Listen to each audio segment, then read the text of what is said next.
Personne aime être le dindon de la farce, c'est-à-dire se faire avoir, faire les frais d'une plaisanterie, être trompé et ridiculisé, être victime d'une duperie tout en étant la risée du public. Personne n'aime ça. Et de mon point de vue, la France est effectivement le dindon de la farce. Je m'explique. Le dimanche 12 février, le ministre français des Armées a dénoncé une représentation mensongère et trompeuse à propos des forces armées se trouvant au Mali. D'ailleurs, il tweet ceci. Je condamne fermement cette représentation mensongère et trompeuse de nos forces armées. Pour que tout le monde comprenne, je décide de recontextualiser la situation. Le film Black Panther, Wakanda Forever, de Ryan Coogler, sorti en France fin 2022, met en scène des soldats français prisonniers à genoux devant la reine du Wakanda. Ce qui peut paraître assez humiliant pour l'État français colonialiste. Bien entendu, le Wakanda reste un royaume fictif. Mais cela n'a pas empêché Sébastien Lecornu de se sentir offusqué par cette fiction hollywoodienne. Apparemment, les tenues ressemblaient fortement à celles des soldats français déployés au Mali jusqu'en août dernier.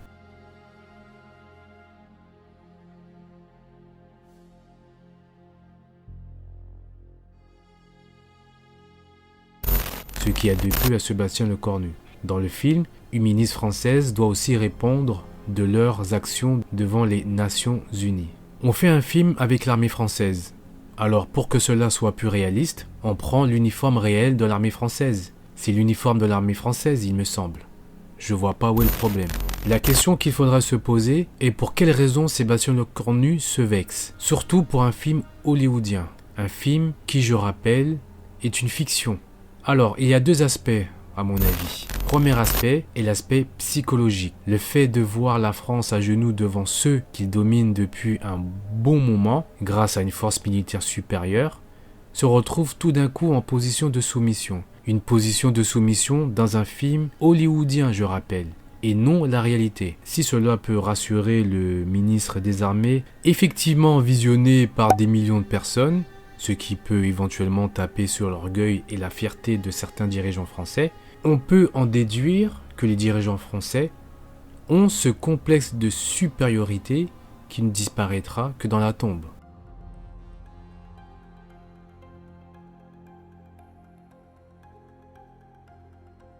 Deuxième aspect est l'aspect humain, je dirais même diplomatique, car malgré que le film Black Panther soit un film plus ou moins communautariste, il reste un film américain, et les États-Unis restent un allié de la France.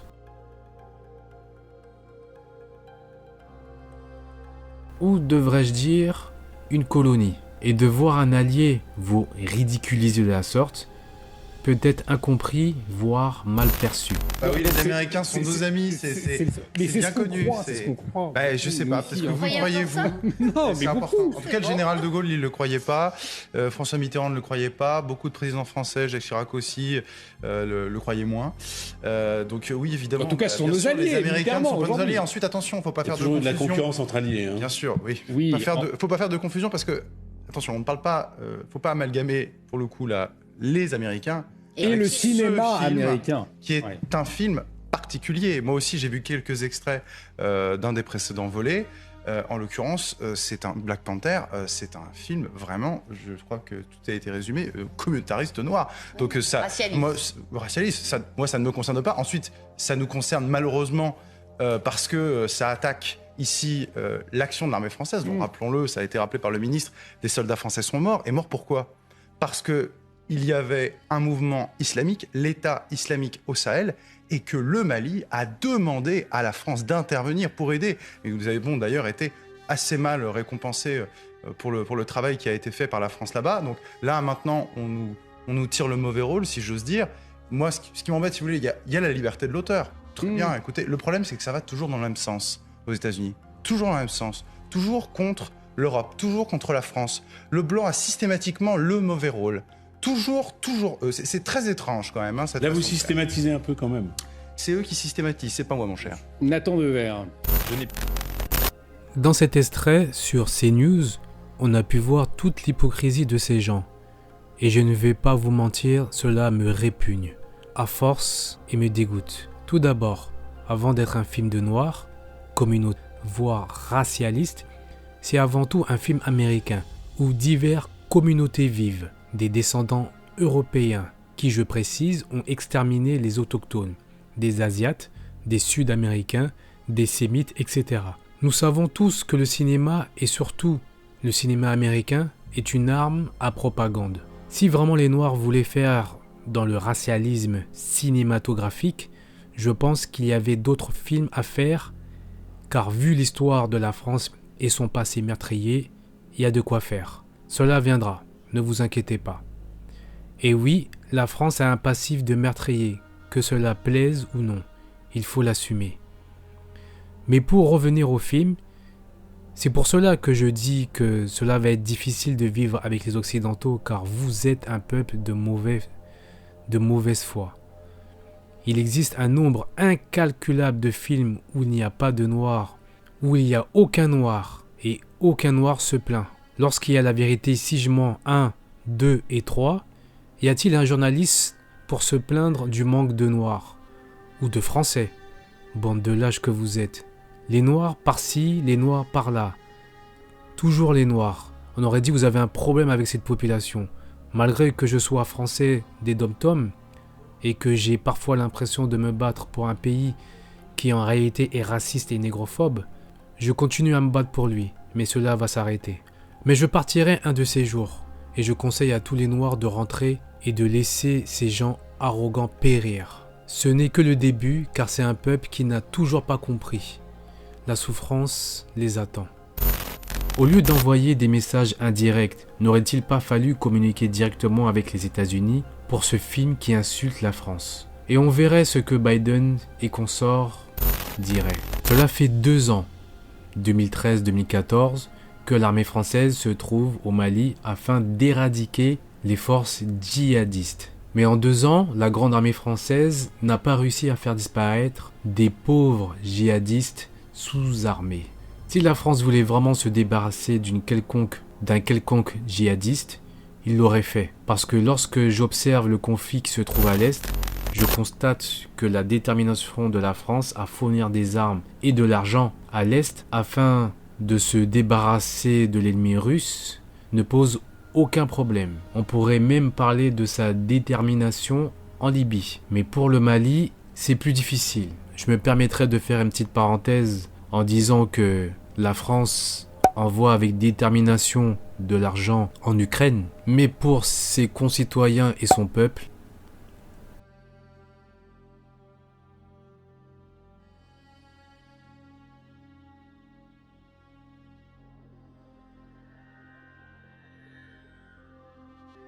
le ministre admet la liberté d'une œuvre artistique dont la France ne réclame ni le retrait ni la censure. Je rebondirai là-dessus en disant que, monsieur le ministre, il faudra nous expliquer comment la France peut réclamer une quelconque retrait et une censure, même si vous pouviez. Déjà que vous avez du mal à dire non tout court aux États-Unis, alors vous pensez bien que pour un film qui a une forte audience, comme Black Panther, rapportant énormément, sans oublier l'idéologie qui se trouve dans le film, vous pensez vraiment que la petite crise de nerfs de Sébastien Lecornu va convaincre la tête pensante de l'OTAN à céder à la France? Je pense que vous rêvez. Et ce n'est pas la première fois qu'une humiliation est faite par les États-Unis à la France. Qui se souvient de ce rebondissement tragique pour la France qui avait pour objectif de vendre un sous-marin à propulsion conventionnelle à l'Australie?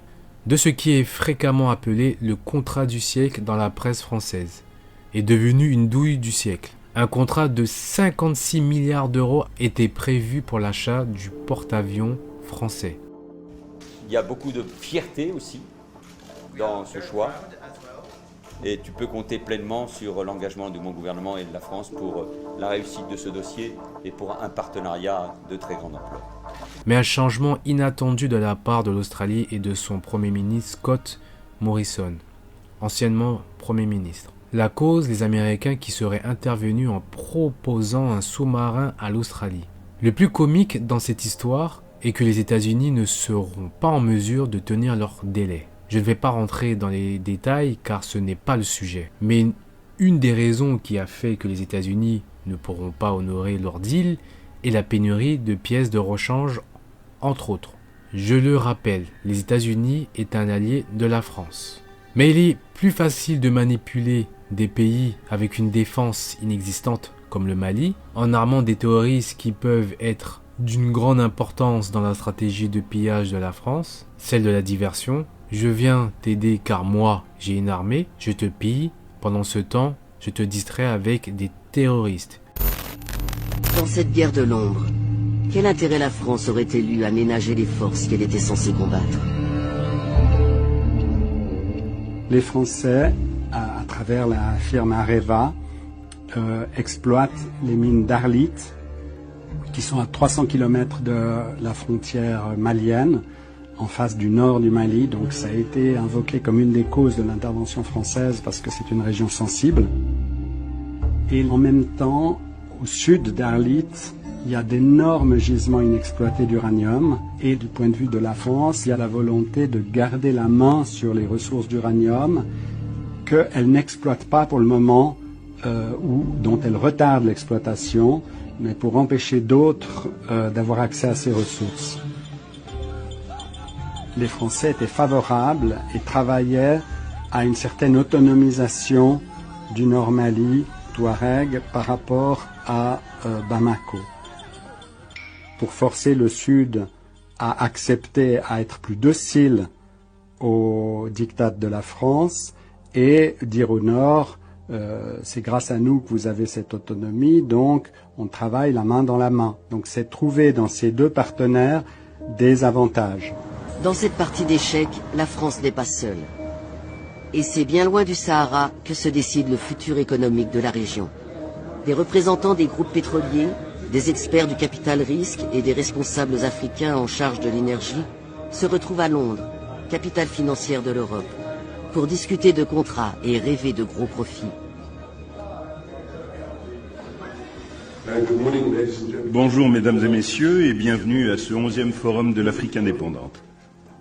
Malgré le chaos, les guerres et les révolutions, l'intérêt des Occidentaux reste considérable pour ce qui pourrait être la plus grande réserve non exploitée de pétrole sur le continent.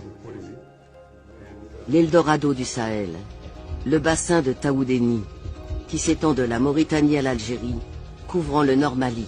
Facile, non? La question qu'on pourrait se poser est celle-ci. Comment faire confiance à un pays qui a colonisé et mis en esclavage des êtres humains et du jour au lendemain, celui qui t'a traité comme un animal et qui t'a fait du mal tout en exploitant tes ressources devient comme par magie un ami et un sauveur. Donc aujourd'hui la France est en Afrique pour aider les pays africains, c'est une chose que j'ai du mal à croire. La France est tellement un pays rempli de bonté et de bienveillance qu'il crée le franc CFA, qui se fait ainsi à chamalière par la Banque de France depuis sa création en 1945. Et pour ceux qui ont une connaissance historique, savent que l'Allemagne d'Hitler avait créé une monnaie pour la France de la même manière que la France crée une monnaie pour l'Afrique francophone, voire plus. Et c'est le pays des droits de l'homme. Laissez-moi rire. Aucun pays de la zone française n'a vraiment réussi à se développer comme les anciennes colonies anglaises. Bizarre, non? Et d'ailleurs, ce n'est pas l'objectif de la France que de voir l'Afrique se développer, et ça je peux le comprendre. Le franc CFA est une monnaie que tu ne peux utiliser que dans la zone franc. Cela signifie par exemple, si vous allez dans n'importe quel pays, autre qu'un pays africain, vous ne pouvez pas utiliser le franc CFA. Moi j'appelle ça un braquage en bonne et due forme. Donc il faudra m'expliquer en quoi la France est un pays généreux et bon. La France est un pays qui ne possède aucune ressource minière. Des ressources minières qui sont aujourd'hui indispensables. Surtout pour un pays comme la France qui a un train de vie à tenir. Je vous laisse le soin d'en tirer vos propres conclusions. Personne ne me fera croire que la France, un pays avec un passif aussi sanguinaire et négrophobe, pourra me convaincre que la France et son élite vont en Afrique pour aider ces nègres. Car c'est ainsi que des hommes civilisés français appelaient d'autres hommes. C'est difficile de passer pour le méchant dans un film, vous qui avez l'habitude de faire passer la France pour un pays amical et sauveur, alors que l'histoire parle d'elle-même. Cela n'est pas dérangeant lorsque le noir est le méchant ou un chinois, un arabe dans vos films, mais lorsque c'est un français blanc, là, ça pique.